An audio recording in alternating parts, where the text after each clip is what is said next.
Alors, tout à l'heure, tu as travaillé sur le pluriel des noms communs. Donc, tu devais mettre le pluriel d'une petite dizaine de noms communs. Donc, on va regarder la règle que l'on peut en tirer. Je t'avais demandé de les classer et d'essayer de trouver un petit peu les règles d'orthographe à ce niveau-là. Donc, moi, je les ai déjà classées. Donc, tu vois, en fait, qu'il y a ici des mots, en fait, qui ne changent pas au pluriel. Donc, certains mots finissent déjà par un S ou par un X, qui sont les marques du pluriel. Et donc, ceux-là, en fait, ne changent pas quand on les passe au pluriel.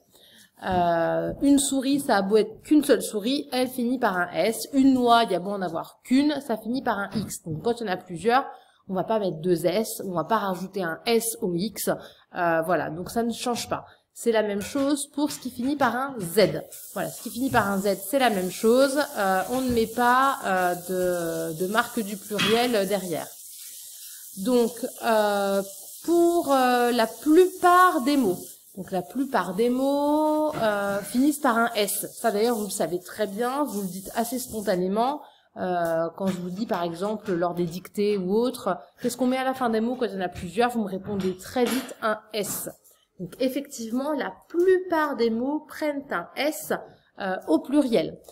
Généralement, les mots qui se finissent déjà par une voyelle, voilà, par le E, par le I, vous voyez ici par le N, par le U, voilà, ces mots-là se finissent par un S. On peut trouver, voilà, une dame, des dames, il y aura un S, un biberon, des biberons, il y aura un S, un ordinateur, des ordinateurs, il y aura un S, voilà. Donc, beaucoup de mots finissent par un S.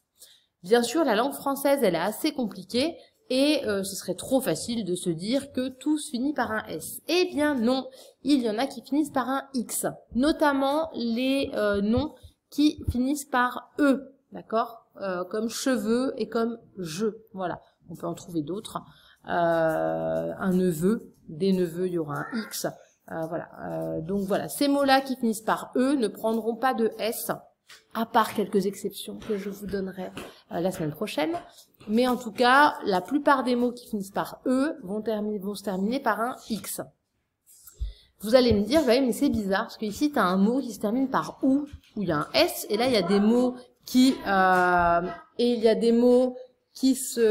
je suis désolée, des mots qui se finissent par OU et qui portent un X. Alors, ça va être une petite spécificité, vous apprendrez la liste des mots. Il faut vous dire que les mots qui finissent par OU terminent par un S au pluriel, sauf certains mots, et je vous en donnerai la liste. En tout cas, vous pouvez déjà d'ores et déjà savoir que genou et hibou font partie de la liste des mots qui finissent par un X et pas par un S. Voilà. Donc la semaine prochaine, on verra un petit peu plus ça. Enfin, essayez de vous souvenir en tout cas aujourd'hui que la plupart des mots se finissent par un S au pluriel, que certains mots finissent par un X, comme les mots en E ou certains mots en OU, on verra la liste plus tard, et que les mots qui finissent par Z, S ou X ne prennent pas de marque du pluriel puisqu'ils l'ont déjà pour la plupart et ne changent pas. Voilà, je vais te mettre juste après des petits exercices pour t'entraîner à mettre des mots pluriels et nous reverrons ça la semaine prochaine.